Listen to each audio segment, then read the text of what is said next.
Lord Peter rose from his chair with the languid grace of a man whose bones possessed no particular urgency, and began what appeared to be a rather aimless examination of the bookshelves that occupied the wall adjacent to the morning room's secondary entrance. The collection, he noted, was precisely the sort one might expect from a woman of Mrs. Quinton's station and presumed intellectual habits. A careful arrangement of bound volumes addressing themselves to matters of gardening, domestic management, and the lives of the saints, interspersed with several rather unexpected volumes on the subject of Eastern philosophy and what appeared to be a privately printed edition of obscure botanical engravings. It was this last item that caused him to pause, extracting it with the delicacy of a man handling an infant of uncertain temperament. "I wonder," he murmured, more to himself than to his assembled audience, whether Mrs. Quinton possessed an active interest in the cultivation of rare plants, or whether these volumes represent merely the idle acquisitions of someone possessed of a quarterly income and access to a lending library. He turned to Miss Pritchard with the air of a man requesting directions to the nearest chemist. "The gardens at the rear of the house, are they maintained by a professional, or does the household undertake their care internally?" The maid's response came haltingly, in the manner of one accustomed to answering questions with the briefest possible syllables, and it emerged that the gardens were indeed maintained by a man from the village, one Mr. Thomas Ashford, who attended 3 times weekly, and whose expertise was largely confined to the cultivation of roses and the elimination of what he termed nuisances, by which term, one gathered, he referred to any plant not explicitly ordered to flourish. This information appeared to satisfy some obscure requirement in Lord Peter's internal catalogue of relevant facts, though he made no comment upon receipt thereof. Instead, he turned his attention to what was, in the opinion of Inspector Gadsby, an entirely irrelevant detail, namely the precise configuration of the room's entryways, exits, and the curious acoustic properties that might be observed should one speak in the morning room whilst positioned at various locations throughout the chamber. "One observes," Lord Peter remarked, his fingers trailing along the wainscoting as though he were a blind man reading Braille, "that this wall, the one adjacent to the corridor, appears to be considerably thicker than one might ordinarily expect. Structural necessity, one supposes, given the age of the house.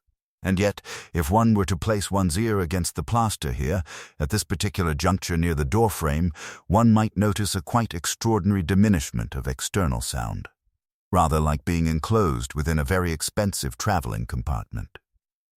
Most unusual, and surely of no importance whatsoever, though I confess to harboring a mild curiosity regarding the date of the house's construction and any subsequent renovations that might have been undertaken. The house, as it transpired, information extracted by means of Lord Peter's ingenious questioning of the local constable who had been detailed to assist in the preliminary investigation, had been extensively renovated some 8 years previous, following Mrs. Quinton's inheritance of the property from a distant cousin. The renovation had included, among other modernizations, the installation of what the contractor's reports, which Inspector Gadsby was persuaded to locate and produce, referred to as acoustic dampening within select chambers, a phrase that suggested to Lord Peter's discriminating ear either a forward-thinking concern with domestic comfort or a rather more deliberate intention to ensure that conversations conducted within certain rooms should remain precisely that, conversational, and not subject to the casual eavesdropping of passing domestics or family members. It was at this juncture that the door to the morning room opened with sufficient force to suggest that whoever had opened it did so under the impression that the hinges were responsible for some personal affront. And there entered a young man whose features bore a sufficient resemblance to the deceased as to render his identity immediately apparent to anyone possessed of even the most cursory facility for observation.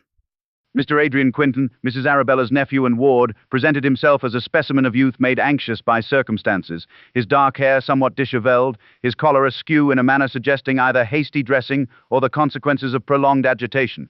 He was, Inspector Gadsby informed Lord Peter, with the tone of a man imparting information of pressing strategic importance, in significant financial difficulty, having accumulated debts in London gaming establishments that, Were they to remain unpaid beyond the current calendar month, would necessitate his departure for regions considerably more distant and considerably less hospitable than England. How very inconvenient for him, Lord Peter observed, his tone suggesting that inconvenience was the least of his concerns. "Tell me, Mr. Quinton," he continued, addressing the young man directly, "your aunt maintained insurance against losses incurred through the dissolute habits of younger relations? A common practice, I believe, amongst those of substantial means who harbor hopes of preserving their nephews from the more sordid consequences of youthful excess." The question appeared to agitate Mr. Quinton considerably, his jaw tightening visibly and a faint color rising to his cheeks. The sort of physiological response that suggests not necessarily guilt, but rather the uncomfortable sensation of having one's private humiliations exposed before assembled company. It was clear that Mr. Adrian had indeed approached his aunt on the subject of financial rescue, and had been, to all appearances, soundly refused. Whether this refusal would now, given Mrs. Quinton's altered circumstances, be reversed through the medium of her will remained, of course, to be determined, but Lord Peter found himself wondering whether such practical considerations had truly occupied the murderer's thoughts, or whether they represented merely the most convenient scaffolding upon which the police might construct their case. The examination of Mr. Adrian Quinton's financial predicament, whilst certainly of interest to Inspector Gadsby, who had already begun mentally constructing a case of considerable simplicity built upon motive, opportunity, and the general untrustworthiness of young men with debts, appeared to Lord Peter to represent merely the most obvious layer of a considerably more complex architecture. He dismissed the young man with a courtesy that bordered upon kindness, requesting only that Mr. Quinton remain available for further conversation, and instructing Inspector Gadsby that under no circumstances was the fellow to be permitted to depart the village without prior notification. This done, Lord Peter turned his attentions toward Miss Cordelia Mott, Mrs. Quinton's companion, a woman of some 55 years whose appearance suggested a life spent in the careful management of modest means, and the eternal suppression of personal preference in favor of the requirements of employment. Miss Mott was produced from the library, where she had apparently been left to contemplate her misfortune in an atmosphere of leather-bound editions and the faint mustiness endemic to rooms seldom opened to fresh air. She was a thin woman, with the sort of face that suggested she had never quite recovered from some disappointment experienced in her youth, and had subsequently decided that recovery was an unnecessary indulgence. Her hands, which trembled slightly as she was ushered into the morning room, bore the calluses of a woman who had undertaken more than her share of domestic labor, despite her nominal position as companion rather than servant. Lord Peter regarded her with an expression of sympathetic interest and inquired, with what appeared to be genuine curiosity, whether Miss Mott had been employed in Mrs. Quinton's household for the entirety of the 8 years since the property's renovation, or whether she had joined the establishment at some subsequent date. The question, seemingly innocent in its phrasing, produced a response that caused even the phlegmatic Inspector Gadsby to shift his weight with marginally increased attention. Miss Mott had in fact been employed for precisely 4 years and 3 months. A specificity of detail that suggested she had counted every day of that duration with the care of a prisoner marking time. She had come to Mrs. Quinton's service from a position in a similar household in Kent, and had found her new situation to be, in her careful phrasing, entirely satisfactory in most respects. The addition of those final 2 words, Lord Peter noted with an almost imperceptible tightening at the corners of his mouth, suggested that there existed at least one respect in which matters had proven considerably less than satisfactory. He pressed gently upon this tender point, inquiring whether the household had proven harmonious, whether Mrs. Quinton had been a kind employer, whether the wages had been adequate, and whether the duties had been such as to permit Miss Mott a reasonable quantity of leisure time for the pursuit of her own interests. The accumulation of these ostensibly casual inquiries appeared to have the effect of loosening certain constraints that had previously been imposed upon Miss Mott's tongue. She admitted, with the hesitant manner of one betraying confidence, that Mrs. Quinton had been a somewhat exacting employer, not cruel, precisely, but possessing extraordinarily rigid notions regarding the proper execution of domestic tasks and the maintenance of household schedules. More significantly, she indicated that Mrs. Quinton had undergone a marked alteration in her temperament and habits approximately 18 months previous, withdrawing increasingly from village society and spending considerable time in her private chambers with the door locked, emerging only for meals and her occasional perambulations through the gardens. During these periods of seclusion, Miss Mott had been forbidden to enter save at explicit invitation, and had become accustomed to the sound of movement within those chambers at hours that seemed to suggest insomnia or some other disturbance of her employer's nocturnal repose. Lord Peter received this information with the air of a man being told something he had already deduced through methods entirely independent of verbal confirmation, and he thanked Miss Mott with a courtesy that appeared to startle her considerably. He then requested that she remain in the house and provide whatever assistance might be required to the local authorities, and dismissed her with instructions that she was to ensure that the household arrangements continued to be maintained with the same meticulous attention that Mrs. Quinton would presumably have demanded. This last instruction produced a faint tremor about Miss Mott's mouth that might have been construed as either appreciation or the suppression of some more acerbic emotion.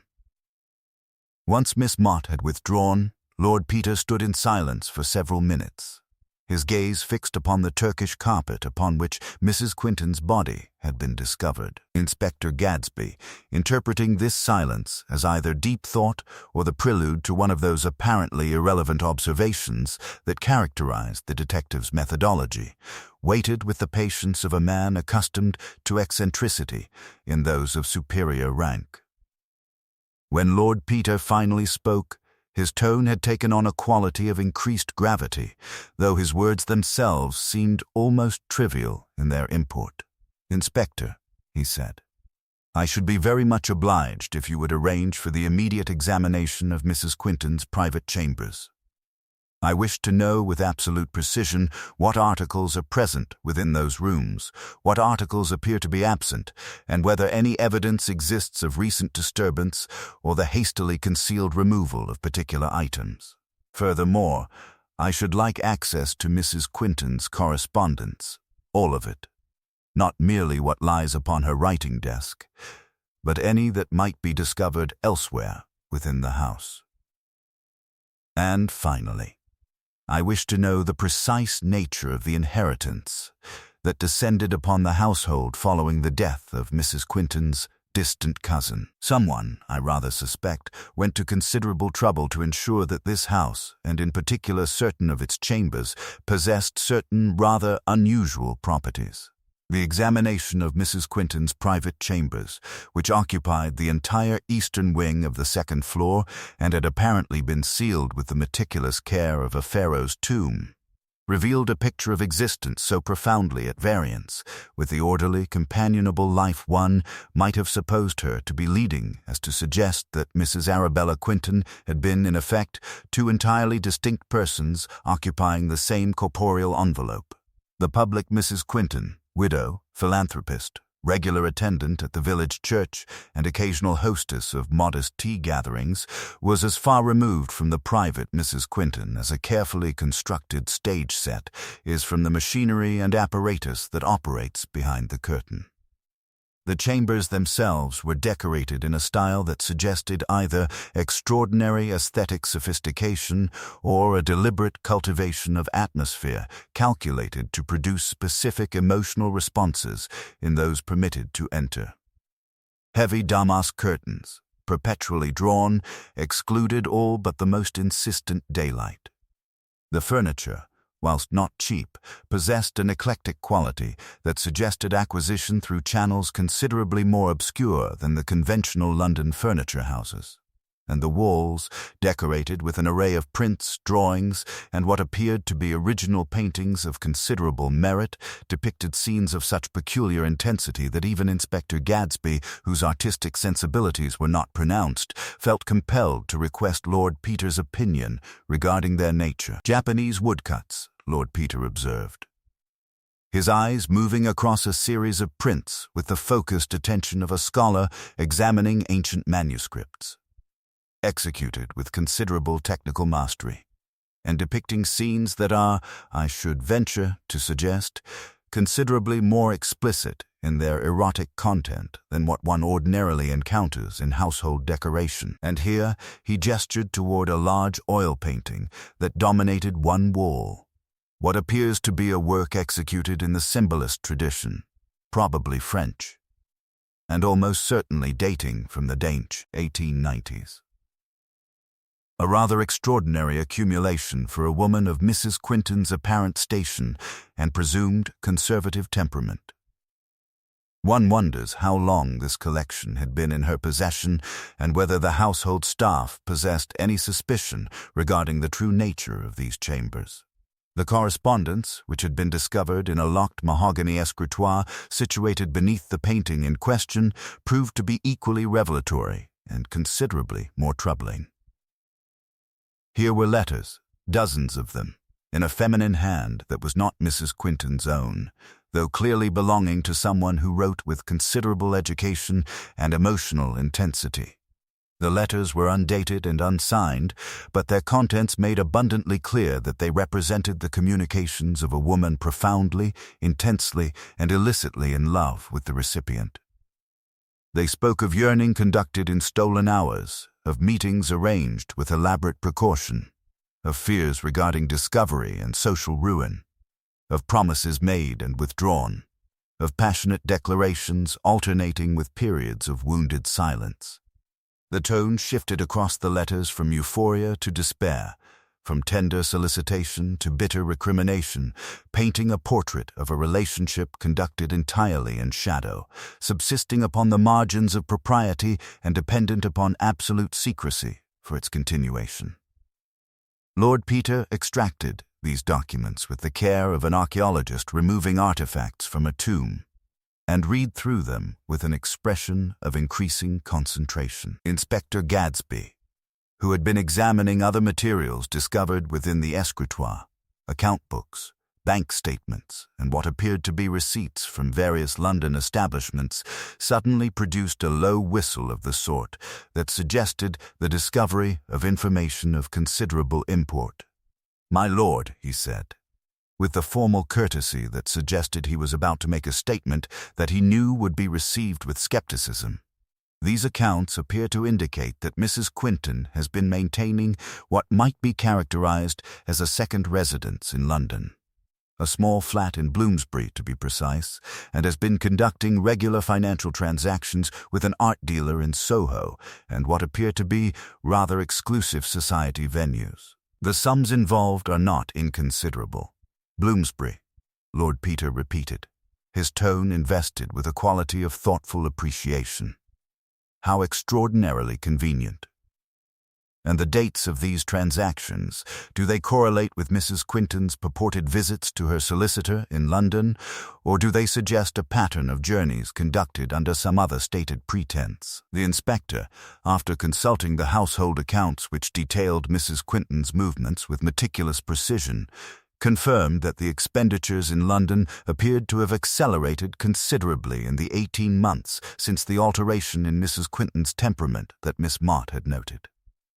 Furthermore, it became apparent that during these sojourns to London, Mrs. Quinton had been accompanied on approximately half of the occasions by a person identified in the household records only as Mrs. Q's London correspondent, a vague designation that suggested deliberate obfuscation on the part of whoever had been maintaining those records. "I believe," Lord Peter said, settling himself into a chair positioned before what appeared to be Mrs. Quinton's private writing desk, "that we have been examining this matter through an entirely incorrect lens. We have been predisposed to believe that Mrs. Quinton's death represents a simple matter of financial motive, the elimination of an inconvenient elderly woman whose demise might benefit some relatively straightforward heir or creditor. But what if the true nature of this crime lies not in the realm of inheritance or debt, but in the far more volatile and considerably more dangerous territory of personal passion, betrayal, and the desperate actions undertaken by those who perceive themselves to be losing something they believe themselves to have possessed. Tell me, Inspector, have you yet made any attempt to discover the identity of this mysterious correspondent? Inspector Gadsby's response to this inquiry was, in its own fashion, profoundly illuminating. He admitted with some reluctance that the matter of the correspondent's identity had not yet been pursued with any great vigor, the initial investigation having been consumed with what he characterized as the more pressing matter of securing the immediate facts of the case. This acknowledgment appeared to produce in Lord Peter an expression of such exquisite patience as to suggest that he was endeavoring to explain principles of elementary geometry to an unusually obdurate child. He rose from the writing desk and moved toward a small lacquered box positioned upon the mantelpiece, from which he extracted a visiting card executed in cream-colored cardstock of superior quality. The card bore no name, but rather a single symbol, a stylized phoenix rendered in gilt, and an address in Bloomsbury that corresponded precisely to the London residence that had featured so prominently in Mrs. Quinton's financial records. This card, Lord Peter observed, turning it toward the light with the deliberate movements of a man examining a particularly important piece of evidence, was discovered within the escritoire, wedged between the pages of what appears to be a volume of Sappho's Fragments, a curious choice of location for what one might ordinarily expect to find displayed upon a mantelpiece or desk. It suggests, does it not, a desire to conceal the card from casual observation, and more intriguingly, a choice to position it within a text devoted to the passionate expressions of a female poet whose own domestic arrangements were, shall we say, of a character that the contemporary Victorian sensibility found considerably more comfortable when discussed in classical contexts than when observed in modern practice. Inspector Gadsby appeared to be arriving at some conclusion through a process considerably less refined than deduction, his face darkening with what might have been comprehension or profound discomfort, or, most likely, a combination of both. The subsequent investigation, conducted with a thoroughness that Lord Peter's mild observations had rendered unavoidable, revealed that the Bloomsbury residence had been leased some 4 years previous by a Miss Catherine Ashford, an artist of some moderate reputation whose work had been exhibited in several progressive galleries and whose private life had been conducted with sufficient discretion as to escape the notice of those whose business it was to catalogue the moral failures of the unconventional. Miss Ashford was, according to the somewhat scandalized recollections of neighbors and the landlord, a woman of perhaps 45, of artistic temperament and masculine bearing, who received visitors of both sexes, but who had been observed on several occasions in animated conversation with an older woman whose features suggested she might belong to the gentry. The landlord, when pressed by Inspector Gadsby with the full weight of his official authority, admitted that he had once encountered this woman ascending the stairs to Miss Ashford's flat at an hour that seemed rather late for social calls, approximately 10:30 in the evening, and that she had been carrying a small bag of the sort one might take for an overnight journey. What rendered this discovery of particular significance, however, was the further revelation that Miss Catherine Ashford was the sister of Mr. Thomas Ashford, the village gardener whose employment at Mrs. Quinton's residence had been noted during the earlier investigation. The connection, once established, appeared to illuminate the entire matter with a sudden and rather terrible clarity. Here was a woman, Mrs. Quinton, maintaining a secret life conducted in London, a life that involved passionate correspondence with an artist, financial support provided under the guise of art acquisition, and regular visits conducted with elaborate secrecy. And here was the artist's brother, employed within the household itself, positioned to observe the comings and goings of his sister's patroness, aware of the nature of the relationship, and presumably cognizant of the emotional vulnerability that lay beneath Mrs. Quinton's carefully maintained facade. When Thomas Ashford was brought in for formal questioning, extracted from the garden shed where he had apparently been attempting to lose himself in the cultivation of late-season roses, he presented himself as a man of perhaps 40 years.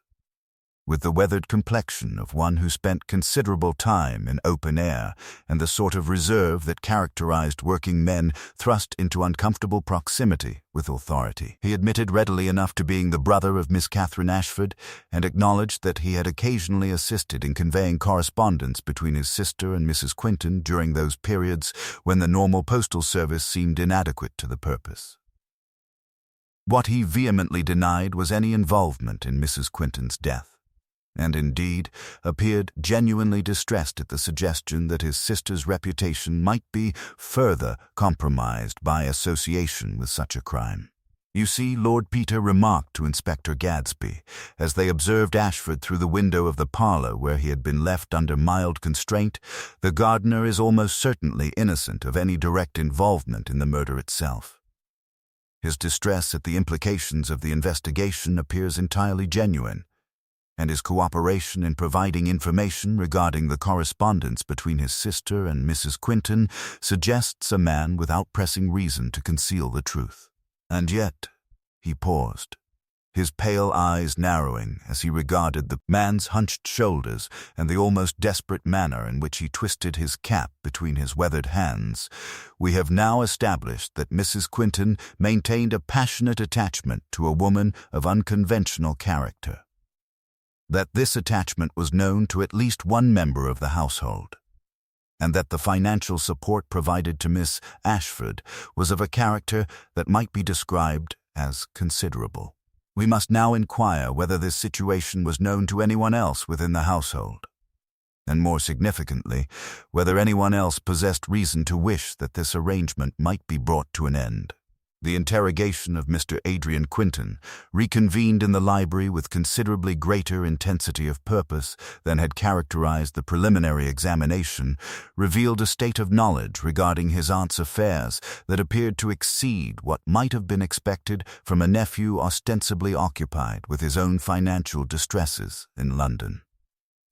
When confronted with the evidence of the Bloomsbury residence and the nature of the relationship maintained therein, Adrian's carefully constructed facade of innocent bewilderment crumbled with remarkable swiftness, to be replaced by an expression of mingled shame, anger, and what appeared to be genuine anguish. He admitted, under the weight of Lord Peter's quiet but relentless questioning, that he had become aware of his aunt's unusual friendship approximately 8 months previous, when he had inadvertently discovered a letter addressed to "My dearest C." whilst searching through the escritoire for bank statements that might be persuaded to assist in the liquidation of his gaming debts. "I was ashamed," Adrian said, his voice acquiring a quality of defensive justification. "Ashamed for her, I mean. An old woman behaving like some sort of—" He paused, searching for a word that would not render him entirely contemptible, besotted schoolgirl. And for what? For an artist, some bohemian woman in London whom nobody knew, whom nobody respectable would acknowledge. It seemed to me that she was destroying herself, throwing away her reputation, her position in the village. Everything that Mrs. Quinton, that Aunt Arabella, had built over decades of respectability. I thought perhaps if she understood how precarious her situation had become, how easily such a scandal might destroy her entirely, she might be persuaded to sever the connection. Lord Peter regarded the young man with an expression of such profound disinterest as to suggest that he had ceased entirely to regard Adrian as a person of any consequence whatsoever. "And what precisely did you do with this knowledge?" he inquired, his tone invested with the detached curiosity of one inquiring about the weather. Adrian's response came with the halting reluctance of a man confessing to behavior that he had apparently hoped never to articulate aloud. He had, he admitted, made certain allusions to his aunt regarding the dangers of intimacy with persons of questionable character, had hinted at the possibility that such associations might render her vulnerable to blackmail or social ostracism, and had suggested, with what he characterized as the most careful delicacy, that her generosity toward Miss Ashford might be viewed by others as evidence of a rather alarming moral lapse. "Did your aunt respond to these suggestions?" Lord Peter asked, with the air of a man already knowing the answer and merely seeking confirmation of the precise nature of her response. Adrian's face darkened visibly. Mrs. Quinton had not merely responded, she had responded with a vehemence that suggested her nephew had succeeded in wounding her far more deeply than he had apparently anticipated. She had accused him of gross impertinence, reminded him that his financial difficulties were the consequence of his own moral failures rather than any deficiency in her own character, and had made it abundantly clear that any further interference in her private affairs would result in the immediate cessation of any financial support that had heretofore been extended toward the liquidation of his debts. More significantly, and here Adrian's voice acquired a quality of bitter resentment, she had altered her will, removing Adrian entirely as beneficiary, and replacing him with a series of charitable bequests that would benefit causes in which she appeared to have developed a sudden, passionate interest. A women's college, Adrian said, his words emerging as though they were being extracted by force, a settlement house in the East End, and an art foundation devoted to the support of female artists of progressive temperament. She was punishing me for attempting to preserve her from her own degradation, and she was doing so by throwing away a fortune that should have been mine by right of family connection. This revelation appeared to produce in Inspector Gadsby a state of renewed confidence in his ability to construct a coherent theory of the crime. Here, after all, was motive of the most straightforward and comprehensible variety. A young man of dissolute habits, facing financial ruin, watching an inheritance of substantial proportions slip through his fingers as punishment for his presumption. Yet Lord Peter, who had settled back into his chair with the air of a man who had just heard something confirming rather than illuminating, appeared to view the situation with considerably greater skepticism. "Tell me, Mr. Quinton," he said, "on the evening of your aunt's death, where precisely were you situated between the hours of midnight and 8 o'clock in the morning?"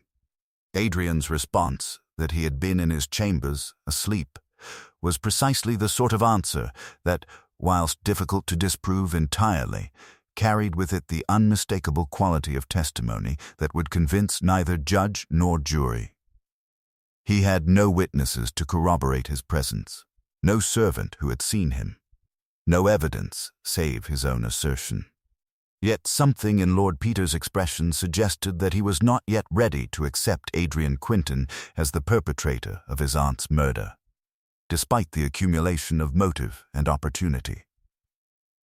He rose from his chair and moved toward the window, gazing out across the darkening garden toward the area where the greenhouse stood silhouetted against the gathering dusk.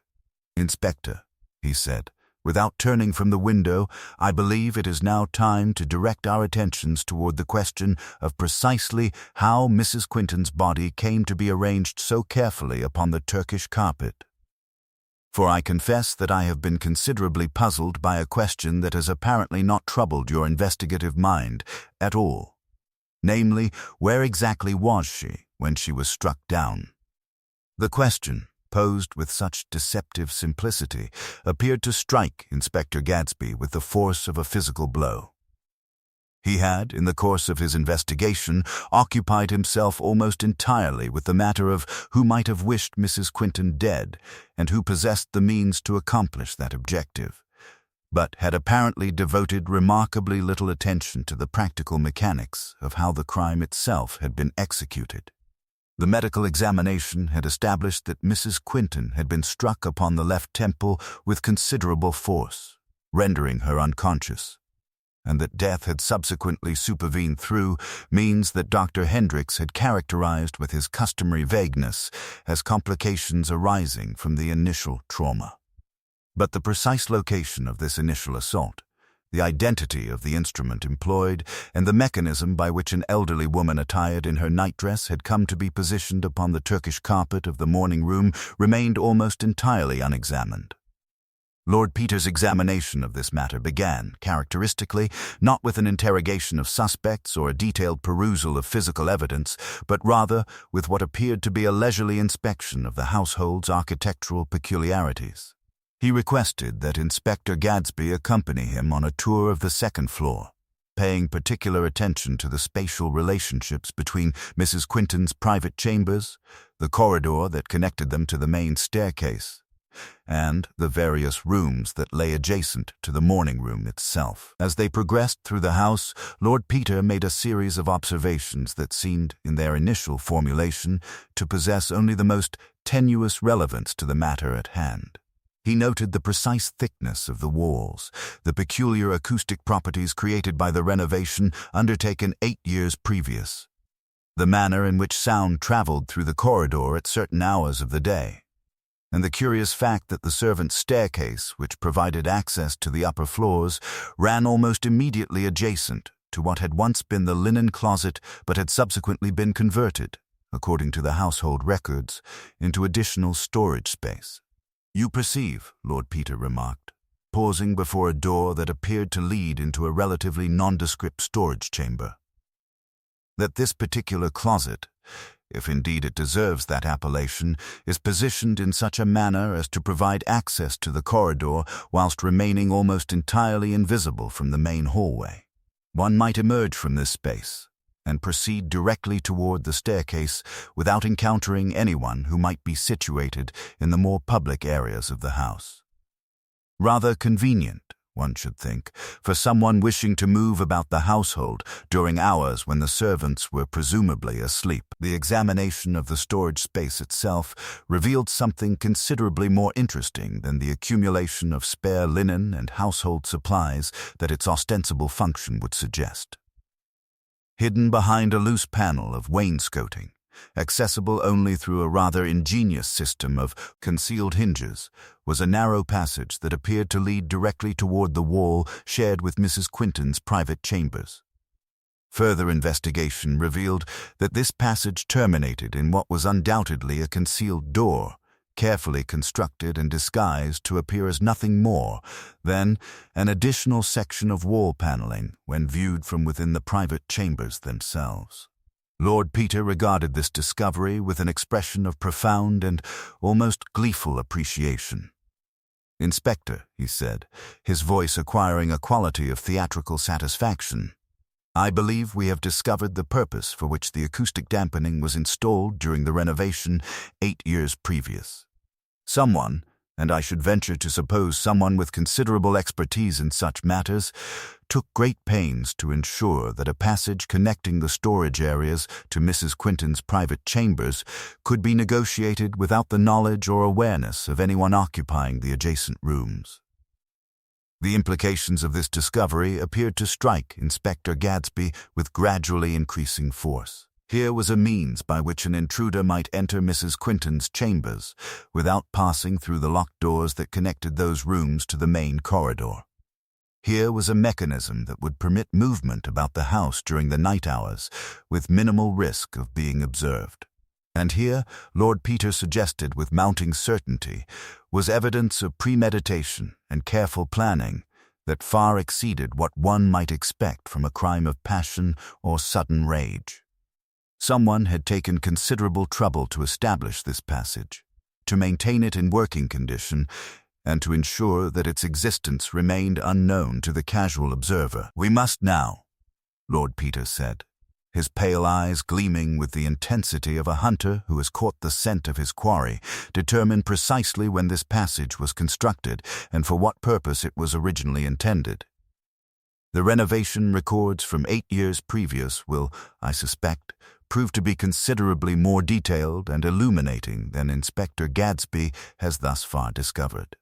Furthermore, we must establish whether Mrs. Quinton was aware of the passage's existence, whether she had knowledge of who possessed access to it, and most crucially, whether she had recently become aware of its use by someone other than herself. It was at this juncture that Lord Peter's examination of the matter acquired a quality of almost manic intensity. He requested immediate access to the household accounts, the architect's plans for the renovation, and any correspondence relating to the work undertaken 8 years previous.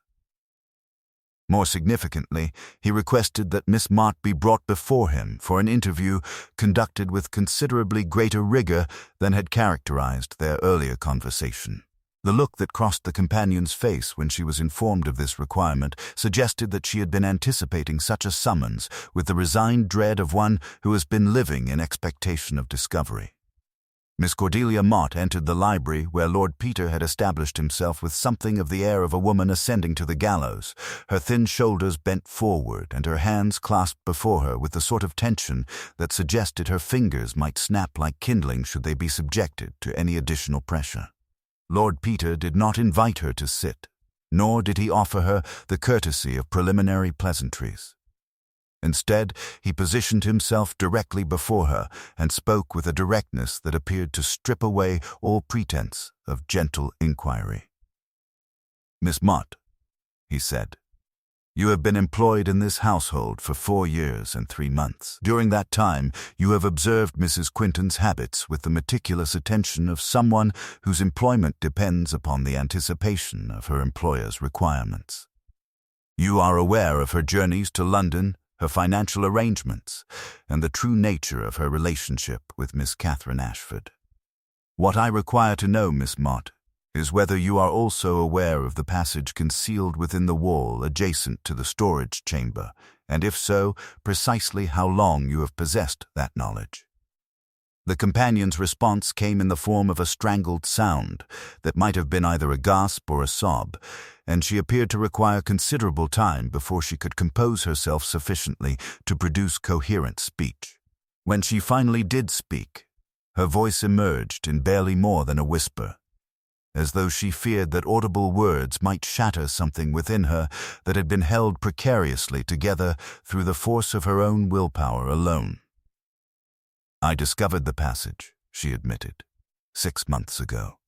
"I was searching for spare linens. Mrs. Quinton had been particularly demanding regarding the quality of her nightclothes, and she had requested that I locate a particular set that she believed had been stored in the closet. When I was examining the panel where the linens are kept, it shifted beneath my fingers, and I discovered the mechanism. At first, I thought it had been constructed for some innocent purpose, perhaps for the servants to move about the house without being observed, or for the storage of valuable articles. But as I stood there in the darkness, I heard a sound from within the passage itself, as though someone were moving through it toward Mrs. Quinton's chambers." Lord Peter regarded the woman with an expression of such focused intensity that she appeared to shrink further into herself. "And what did you do upon making this discovery?" he prompted, his tone suggesting that he already possessed knowledge of her response and was merely seeking confirmation. Miss Mott's account, delivered in halting syllables and interspersed with long silences, during which she appeared to be wrestling with the question of precisely how much truth she was obligated to divulge, revealed a situation considerably more complex and considerably more troubling than anything that had thus far emerged from the investigation. She had, she admitted, followed the passage to its terminus and discovered that it opened directly into Mrs. Quinton's private chambers, precisely as Lord Peter had deduced. More significantly, she had observed on several occasions that the passage was being used during the night hours, and had become aware through a combination of observation and inference that someone other than Mrs. Quinton herself possessed a key or mechanism that permitted access to the concealed door. "I believed," Miss Mott said, her voice acquiring a quality of defensive justification, "that Mrs. Quinton was involved in something clandestine, something perhaps related to her association with Miss Ashford. I thought perhaps they had arranged for the passage to be constructed so that Miss Ashford might visit without being observed by the servants or the village gossips. It seemed to me a harmless enough deception. 2 women maintaining a private friendship that society would not permit them to acknowledge openly. I told myself that it was not my place to interfere, that Mrs. Quinton's private life was entirely her own affair."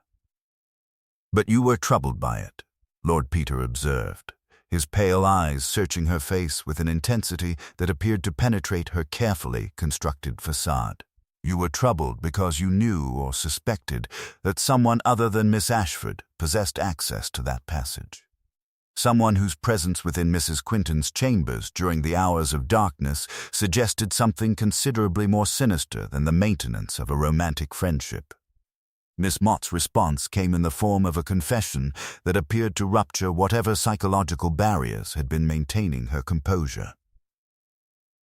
She had, she revealed, observed on the night of Mrs. Quinton's death a figure emerging from the storage chamber at approximately the hour of 3 in the morning. In the darkness of the corridor, illuminated only by the faint light of a candle, she had been unable to identify the person with absolute certainty. But the general shape and bearing of the figure had suggested someone considerably smaller and more slightly built than either Adrian Quinton or Thomas Ashford. More significantly, she had heard, emanating from Mrs. Quinton's chambers, what appeared to be the sound of a quarrel, raised voices, though not sufficiently distinct for her to discern the precise nature of the disagreement or the identities of the participants. "I should have called for help," Miss Mott said, her voice breaking entirely now. "I should have summoned Inspector Gadsby or the constables. But I was afraid, you see. Afraid that revealing what I had observed would expose Mrs. Quinton's private life to scandal and humiliation. Afraid that my own position in the household would be rendered untenable if it became known that I possessed knowledge of her secret affairs. I told myself that if any real harm came to her, the matter would be resolved through the normal mechanisms of law and justice. I did not anticipate that she would actually be murdered, that someone would actually take her life." Lord Peter regarded the woman with an expression that suggested he was viewing her not with contempt, but with something considerably more complex, a sort of weary recognition that human beings, when confronted with circumstances that threatened their security or forced them to acknowledge uncomfortable truths, invariably retreated into the convenient fiction that their own inaction represented mere neutrality rather than a form of complicity. "Miss Mott," he said quietly, "you have described a figure emerging from the passage at 3 in the morning. Can you provide any additional detail regarding the appearance of that figure? Height, build, the color or style of the clothing worn? Anything that might assist in determining the identity of the person to whom the passage provided access." Miss Mott's recollection of the figure, extracted through patient and methodical questioning, provided details that appeared to narrow the field of suspects considerably, while simultaneously opening avenues of inquiry that Lord Peter had apparently anticipated with some precision. The figure, she reported, had been of modest height, certainly no taller than 5 feet and 4 inches, and had been clad in what appeared to be dark clothing, possibly a dressing gown of some description. More intriguingly, the person had been carrying what seemed to be a small object, cylindrical in shape, which Miss Mott had initially supposed to be a candlestick, but which had appeared, upon reflection, to possess a considerably greater weight and solidity than one would ordinarily expect from such an article. The gait of the figure had suggested neither the confident stride of a man nor the mincing steps of a woman in substantial dishabille, but rather something altogether more unusual. A sort of purposeful, almost mechanical movement that suggested someone acting under considerable emotional duress or perhaps functioning in a state of pronounced shock or dissociation. "You are describing," Lord Peter said, with the air of a man confirming details already established through alternative means, a person of relatively slight build, moving with deliberation through a house they knew intimately, carrying an object that might, upon further consideration, proved to be a weapon or instrument of violence. "Miss Mott, when you state that you heard what you believed to be a quarrel emanating from Mrs. Quinton's chambers, could you describe the nature of the voices you heard? Did they appear to belong to 2 distinct individuals, or might there have been some ambiguity regarding the number of persons engaged in the conversation?" The companion's response came slowly, as though she were excavating these memories from the depths of her mind with considerable difficulty. The voices, she admitted, had indeed seemed to belong to two persons, one deeper and more controlled, the other higher in pitch and characterized by what had appeared to be considerable emotional agitation. Yet there had been, she noted with hesitant precision, a quality of distress in both voices that had suggested neither simple anger nor the heated passion of romantic quarrel, but rather something approaching desperation, as though both parties were engaged in a conversation of the utmost psychological consequence. Lord Peter dismissed Miss Mott with instructions that she was to remain within the house and available for further questioning, and turned his attention immediately toward the architect's plans and household accounts that Inspector Gadsby had, with increasing desperation, managed to locate. The records revealed, with a clarity that suggested someone had taken great pains to render the financial aspects of the renovation entirely transparent to scrutiny, that the concealed passage had been incorporated into the original design by specific request of the previous owner, a gentleman of some eccentricity who had apparently desired a means by which to move about his house unobserved during what the architect's notes delicately characterized as periods of guest entertainment of a confidential nature. The passage had been maintained, apparently without alteration, when Mrs. Quinton had inherited the property, and indeed the household accounts suggested that she had invested considerable sums in ensuring its continued functionality and in maintaining the secrecy of its existence. Which brings us, Lord Peter remarked to Inspector Gadsby, who was beginning to acquire the appearance of a man whose entire understanding of the case was undergoing systematic reconstruction, to the rather pressing question of how Mrs. Quinton came into possession of knowledge regarding the passage, and, more significantly, who possessed keys or mechanisms that permitted access to it. For it seems abundantly clear that someone other than Mrs. Quinton herself had acquired such access, and had been utilizing it for purposes of which she was, in all probability, either unaware or deeply opposed. The next phase of the investigation proceeded with a directness that suggested Lord Peter had arrived at conclusions regarding the identity of the murderer some considerable time previous, but had chosen to allow the evidence to accumulate in such a manner as to render contradiction or denial virtually impossible. He requested, with a courtesy that bordered upon the ironic, that Pritchard, the maid who had discovered Mrs. Quinton's body, be brought before him for interrogation. The woman, when she appeared, manifested none of the nervous agitation that might have been expected from someone undergoing police questioning. Instead, she presented herself with the calm demeanor of one who has long since accepted an inevitable outcome, and has found a certain peace in that acceptance.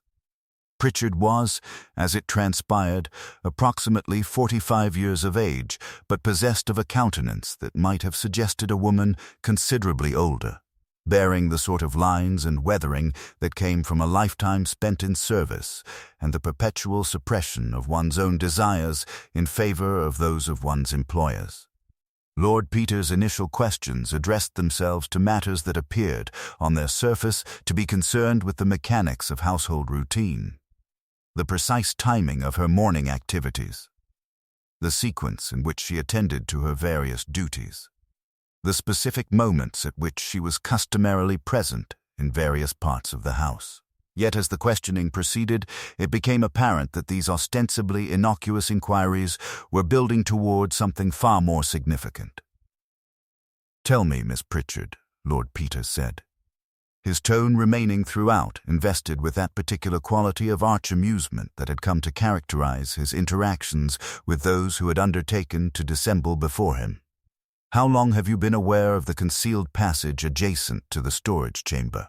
And more significantly, when did you first become cognizant of the fact that someone other than Mrs. Quinton herself possessed a key to the door that provided access to her private chambers through that passage?"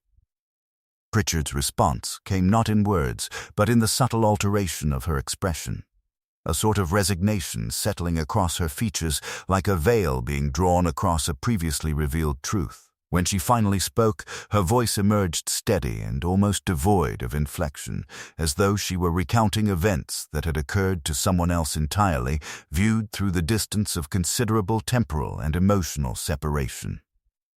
"I discovered the passage," Pritchard began, her voice acquiring a monotonous quality that suggested she had rehearsed this confession internally numerous times before finally articulating it aloud. 2 years after I entered Mrs. Quinton's service, I was cleaning the storage chamber and happened to lean against the panel where the linens are kept. It shifted beneath my weight, and I found myself looking into a darkness that seemed to lead somewhere beyond the ordinary walls of the house. At first I thought perhaps it was an accident, that the panel had simply come loose through age or neglect. But when I examined it more closely, I discovered the mechanism that held it in place, and I understood that the passage had been deliberately constructed and deliberately concealed. Lord Peter regarded the woman with an expression of such profound attention as to suggest that he was perceiving not merely her words, but the deeper truths that lay beneath them. "And did you inform Mrs. Quinton of your discovery?" he inquired, though his tone suggested he already possessed knowledge of the answer. Pritchard shook her head slowly. "No, sir, I did not. I was afraid that she would consider it a violation of her privacy, that she would dismiss me for having discovered something that was clearly intended to remain secret.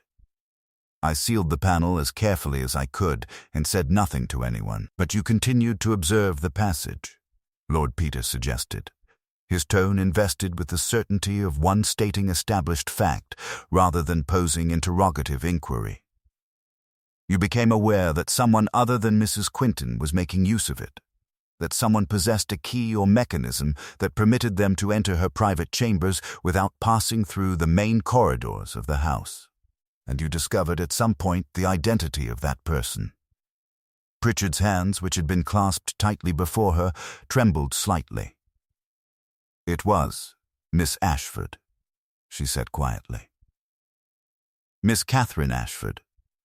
I heard them together, you see, in Mrs. Quinton's chambers during the night hours. At first, I did not understand what I was hearing, 2 women speaking in low voices, sometimes laughing, sometimes engaged in what seemed to be heated conversation. But gradually I came to understand the true nature of their relationship. And then, about 18 months ago, everything changed." "Changed how?" Lord Peter prompted, his voice remaining gentle but inexorable in its demand for precision and clarity. Pritchard appeared to gather herself, drawing upon some reserve of emotional strength that had apparently been depleted through the course of her long silence regarding these matters. Mrs. Quinton became increasingly isolated. She spent more and more time in her private chambers, and when she did emerge, she appeared diminished somehow, as though something essential had been drained from her. Miss Ashford's visits, which had once been frequent and conducted with what seemed like genuine affection, became increasingly infrequent. And when Miss Ashford did visit, the conversations I overheard seemed to be characterized by something approaching resentment, or perhaps desperation. "And you remained silent," Lord Peter observed, not with accusation, but with a sort of weary recognition of human nature's capacity for complicit inaction. "You observed the deterioration of your employer's emotional state. You became aware that the relationship upon which she had apparently constructed a significant portion of her personal happiness was disintegrating. And yet, you said nothing. Did you not consider that Mrs. Quinton might require assistance or intervention of some kind?" Pritchard's response came defensively, her voice acquiring an edge of bitterness that suggested years of suppressed recrimination. "What was I to do, sir? What assistance could a maid possibly offer to a woman of Mrs. Quinton's station? She was my employer, not my intimate friend. It was not my place to presume upon her confidence, or to interfere in matters that were entirely her own concern. I did my duties. I maintained the household, and I attempted to pretend that nothing was occurring that was not immediately visible to the casual observer. Yet someone else," Lord Peter said, his pale eyes fixed upon Pritchard's face with an intensity that seemed to penetrate the barriers she had constructed around herself. Someone with a considerably different relationship to Mrs. Quinton and to Miss Ashford did not adopt such a passive stance. Someone with access to the passage. Someone familiar with the household routines, someone driven by motivations that were considerably more complex than simple financial interest or the crude desire for an inheritance. Tell me, Miss Pritchard, on the night of Mrs. Quinton's death, did you observe anyone emerging from the storage chamber? Did you hear anything that might suggest to you the nature of the confrontation that took place within Mrs. Quinton's private chambers? The maid's silence stretched on for several seconds, a silence so profound that one could almost perceive the weight of her internal struggle between the desire to continue protecting someone and the recognition that continued protection served only to perpetuate injustice. When she finally spoke, her voice had acquired a quality of finality, as though she had made some irreversible decision regarding which loyalty must ultimately prevail. "It was Miss Catherine Ashford," she said quietly. "She was the one I saw emerging from the storage chamber at 3 a.m. She was the one who had been using the passage to visit Mrs. Quinton in secret. And when I heard the quarreling that night, heard Mrs. Quinton's voice rising in what appeared to be a state of considerable distress, I understood that something dreadful was occurring within those chambers. I heard what might have been a sound of impact, a cry that was quickly stifled, and then a silence so complete that it seemed to contain within it the whole of human despair. And yet you did not summon assistance," Lord Peter observed quietly. "You did not call for help. You allowed the night to proceed without intervention, and in the morning you discovered your employer dead upon the Turkish carpet of the morning room. Tell me, Miss Pritchard, what did you observe when you entered that chamber on Tuesday morning? What did you see that caused you to raise the alarm in such a manner that suggested you had encountered something that was, to your comprehension, entirely unexpected?" Pritchard's account of her discovery on that Tuesday morning proved to be the final piece of the intricate puzzle that Lord Peter had been assembling with such meticulous precision throughout the course of the investigation. She had, she explained, entered Mrs. Quinton's chambers at approximately 8 o'clock, as instructed, carrying the hot water that her employer customarily required for her morning ablutions. The body had been arranged upon the Turkish carpet of the morning room with a precision that had initially suggested to her that Mrs. Quinton had simply fallen during the night, the positioning appearing almost accidental in its casualness. Yet upon closer examination, she had observed details that had immediately rendered such an interpretation untenable. The careful arrangement of the nightdress, the precise placement of the hair away from the wound, and most significantly, the presence of a small object positioned near the body's outstretched hand, partially concealed beneath the hem of the garment. What was this object? Lord Peter inquired, his tone suggesting that he already possessed knowledge of its nature, but required confirmation from an eyewitness source. Pritchard's response came hesitantly. A small bronze candlestick, ornamental in design, heavy enough to have served as an adequate instrument for delivering the blow that had precipitated Mrs. Quinton's death. She had, upon discovering it, made a decision that would subsequently prove to have been of profound significance to the case. She had not immediately raised an alarm, but had instead removed the candlestick from its position and concealed it within the folds of her apron. Only after securing this object had she proceeded to summon assistance, her cry of distress calculated to appear as though it had been the discovery of the body itself that had precipitated her alarm, rather than something more complex and deliberate. "You removed evidence from the scene of a crime," Lord Peter observed, his tone remaining invested with that peculiar quality of dispassionate observation that had characterized his interactions throughout the investigation. "You deliberately obscured the nature of the murder weapon, presumably to protect someone you believed to be the perpetrator, and you maintained your silence regarding Miss Ashford's presence in the house during the night hours, despite possessing knowledge that she had utilized the concealed passage to gain access to Mrs. Quinton's private chambers. Tell me, Miss Pritchard, what motivated you to undertake such actions? What possible loyalty could have compelled you to become an accomplice, however reluctant, in the obstruction of justice. The maid's response came in a voice so low as to be barely audible, and it revealed a dimension of the case that had thus far remained entirely concealed from the official investigation. Pritchard and Catherine Ashford were related, distant cousins, their connection established through a shared grandmother on the maternal side of both families. More significantly, Pritchard had known Ashford since childhood, had followed her artistic ambitions with what appeared to be genuine admiration, and had been among the very few persons aware of the true nature of the relationship between Ashford and Mrs. Quinton. When the relationship had begun to deteriorate, Pritchard had observed with increasing despair the emotional devastation inflicted upon both women, and had come to harbor the conviction that Mrs. Quinton's refusal to continue supporting Ashford's artistic endeavors, a refusal that had apparently followed some significant quarrel regarding the nature and future of their relationship, represented a betrayal of such magnitude as to justify whatever actions Ashford might undertake in response. "I believed," Pritchard said, her voice acquiring an edge of desperate justification, "that Catherine had gone to Mrs. Quinton to attempt reconciliation, to beg her to reconsider whatever decision she had made regarding their arrangement. I thought perhaps they had quarreled, that, in the heat of their argument, some accident had occurred. I did not imagine that Catherine would deliberately harm Mrs. Quinton. When I found the body and realized what had occurred, I was attempting to protect Catherine from the consequences of what I believed to be an act of passion rather than premeditated murder."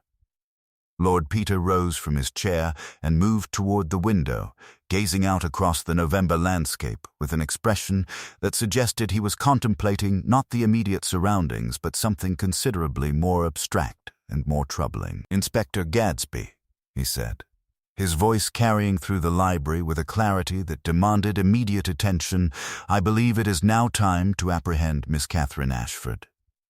You will find her, I suspect, either at her residence in Bloomsbury or in the process of attempting to depart England via one of the ports. She will not resist arrest. Indeed, I suspect she will welcome the opportunity to cease the elaborate deception that has occupied her consciousness since the moment she struck Mrs. Quinton down." The events that subsequently transpired proceeded with the inevitable momentum of a mechanism that had been set in motion and could no longer be arrested or altered. Catherine Ashford was, indeed, located at her Bloomsbury residence, in the process of gathering what appeared to be the essential articles of her artistic practice and personal documentation.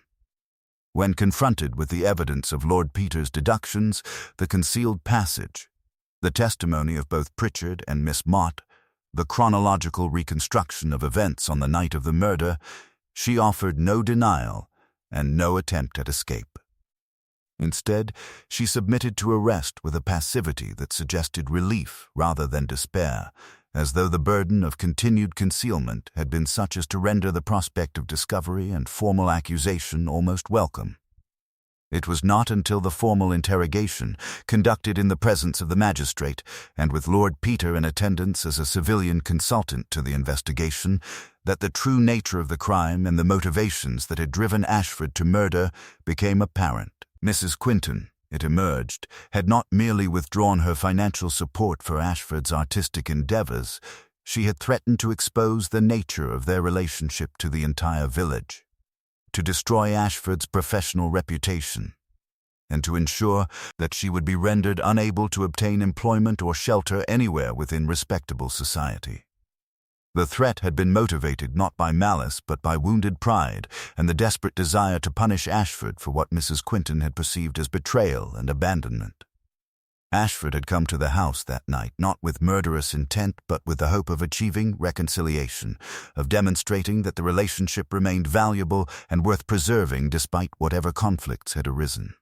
When Mrs. Quinton had refused to be moved, when she had reiterated her intention to expose everything that she and Ashford had shared, Ashford had seized the candlestick from the mantelpiece in an act of desperation so absolute as to transcend the boundaries between passion and premeditation entirely.